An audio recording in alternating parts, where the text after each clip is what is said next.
Welcome to the Velvet Mass. I'm Shadowssphere, the author, and I'll be narrating this audiobook. This story follows River, a doctor who lives one life by day and performs in secret behind a mask by night.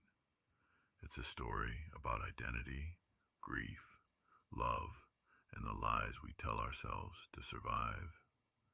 Some parts are heavy, some are tender, and some might hit closer to home than expected. I wanted to share it here in my own voice without the barrier of cost, because stories should be heard, not sold. So get comfortable, press play, and let's begin. The Velvet Mask by Shadowssphere. Dedication. For those who stayed too late, dreaming of a love that could rewrite their story, and for anyone who's ever believed that even the most broken hearts can beat again, this one's for you. I told you one day I would finish this story. Love, I did it for you. Prologue. 15 years ago, the stale air in River's Berlin bathroom clung to him, thick with the lingering scent of something vaguely antiseptic from the cleaner, though it felt more like a metaphor for the sterile life he was trying to build. He stood before the large, ornate mirror, a relic from the pre-war apartment his adoptive parents had lovingly restored. One hand gripped the cool porcelain sink, knuckles white, while the other hovered near his throat, clutching the stiff collar of a freshly pressed suit shirt. He hesitated, caught between buttoning the last button, cinching the suffocating knot of a tie, or simply tearing the whole damn thing off. He hated suits, always had. They felt like a costume stitched from someone else's expectations, something a cleaner, shinier version of him might wear in a life that didn't ache so much. Every time he slid one on, he felt like a liar, like he was betraying something quiet and honest in himself just to play a part in a performance no one had actually asked him to audition for. He wasn't a doctor, not yet. That was the cruelest part of it all, the illusion of arrival when he hadn't even made it back to the starting line. 2 years ago, everything had caved in. The pressure, the panic, the ghosts he tried to outrun. He'd flamed out of college in the States in the most dramatic fashion imaginable, leaving behind a trail of academic wreckage and the bitter taste of shame that lingered in every apology he never got to say. Since then, it has been nothing but hard labor and harder silences. Dishwashing, buzzing tables, saving every cent while dragging himself up the academic ladder, one miserable rung at a time. Now, at last, the university had let him back in. Tonight's dinner wasn't a celebration, not really. It was a checkpoint. This suit was supposed to mean progress, maturity, redemption. But to River, it felt like one more ghost's idea of a future. It wasn't his dream. It never had been. It belonged to the man who adopted him, raised him, buried him, and still somehow cast the longest shadow of all.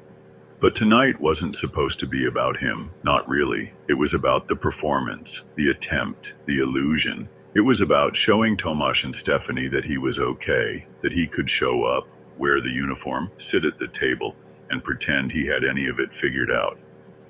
More than that, though, more than their expectations or society's, tonight was about trying to convince himself that the past didn't have him by the throat anymore. The wreckage still lived inside him, the accident, the addiction, the sick, wrong hope that had made him believe his biological parents might have changed, only for them to re-enter his life and remind him exactly why he'd left in the first place. And beneath it all, a wound that never closed, that sharp, constant fear that he was fundamentally unlovable, that he was built wrong, wired for heartbreak. Still, he was supposed to be a success story, one of the rare ones who make it out and claw their way back up. That's what the world wanted to see, a comeback, a neatly packaged transformation. And this suit, it was the costume for that role. Clean lines, closed buttons, the uniform of someone who had survived, or at least knew how to fake it well. His phone buzzed, a sharp vibration against the cold porcelain, yanking him out of the mirror's stare. He didn't have to look to know who it was. Tomasz, if you bail on this date, I'm showing up at your place with a six-pack and a guilt trip so heavy it'll break your spine. River let out something between a snort and a sigh. Another buzz followed. Tomasz again. She'll be there alone if you don't go. That's messed up, man. River raked a hand through his curls, feeling the weight of the mirror's gaze again. The man looking back at him was too polished, too pale. A version of himself sanded down and buttoned up. There was something hollow in that reflection, like he was wearing his own skin wrong. He turned the faucet. Ice-cold water rushed into his hands. He splashed it on his face and braced himself against the counter, breathing slowly through his nose. The sting helped. It reminded him he was still here, still trying. His eyes fell on the photo next to the sink. Kate. The picture was worn at the corners. The surface slightly bubbled from moisture. In it, she was laughing, her face streaked with dirt from some forgotten summer day. Her hair wild and the world at her feet. He didn't remember why he'd taken it, just that he had, and that it had mattered. His fingers brushed the edge of the frame. Then he turned it face down with slow finality, like laying a memory to rest. Enough, he said quietly, though he wasn't sure who he was saying it to. His phone buzzed again. Stephanie this time, always blunt, always right. Stephanie, she's perfect for you, River. You have to forget Kate. It's been years. You deserve to be happy. Happy. A foreign country he hadn't visited in a long time. The word echoed, foreign, fragile, like it belonged in someone else's mouth. He stood there a moment longer, collar still open, throat still raw, then grabbed his keys and left the bathroom without buttoning the top. Enough, he whispered, the word a plea to himself, a desperate attempt to silence the insistent whisper of a past he couldn't quite sever. Kate, always Kate, the one he could never quite let go of, even now, trapped in a marriage of obligation to Lakin, a marriage that felt less like a partnership and more like a legal contract. Another buzz, this time Stephanie. Her messages were always more direct, less wrapped in humor, more focused on the practicalities of his perceived happiness. She's perfect for you, River. You have to forget Kate. It's been years. You deserve to be happy. The rusty anchor smelled like dirt dressed up in Friday night bravado, stale beer soaked into the floorboards, the sharp tang of industrial disinfectant, and the cloying sweetness of cheap cocktails trying too hard to be something they weren't. A cover band was butchering Wonderwall with the enthusiasm of people who believed volume could make up for talent. River's jaw tensed as he entered. His first instinct was to turn and leave, but then he saw them, Tomasz and Stephanie, holding court at a crooked table in the back like they owned the place. "Look who decided to grace us with his presence," Tomasz bellowed over the music, raising a glass. "Didn't think you'd show, Mr. Future Doctor." River tried to smile, but it didn't quite reach his eyes. "Wouldn't miss it," he said, though the lie lodged somewhere behind his ribs. Stephanie leaned across the sticky tabletop, her dark curls framing a knowing grin. "No clue what she looks like? You stuck to the rules?" River gave a non-committal shrug. "Nope. Mystery date it is." Tomasz clapped him on the back, almost knocking the air out of him. Blind dates are like IKEA furniture, confusing, vaguely sexy, and probably missing a crucial piece. He let off a small wink. River let out a half laugh. He appreciated the effort, even if he didn't have the energy for it. He glanced toward the bar, already scanning the crowd with low expectations. This wasn't about meeting someone. This was about showing up, proving he could function, that he could be a part of something without crumbling under the weight of his own shadow. Then he saw her. His breath caught, snagging in his throat, a sharp physical pain. Shock, pure and absolute, froze him, paralyzing him in place. If shock could kill, he knew, with chilling certainty, he'd be dead right there, crumpled on the beer-stained floor. All that existed was Kate, standing a few feet away, her eyes, those impossibly familiar deep green eyes, meeting his. They were wide with a question he couldn't yet answer. They widened slightly, searching, as if trying to place him among the anonymous faces. A beat of excruciating silence passed, stretched thin like a taut wire between them, laden with unspoken history. "Do I know you?" she asked quietly, her voice a low murmur, barely audible over the now muffled din, yet it resonated in every cell of his body. There was a hint of curiosity, a flicker of uncertainty, but also a strange, hopeful recognition in her gaze. River swallowed hard, his throat dry as dust. His voice felt rough, unused, as if he hadn't spoken in years. Yeah, it's me, River. The name felt foreign on his tongue, loaded with a past he thought he'd buried. Her lips parted in surprise, a soft gasp escaping.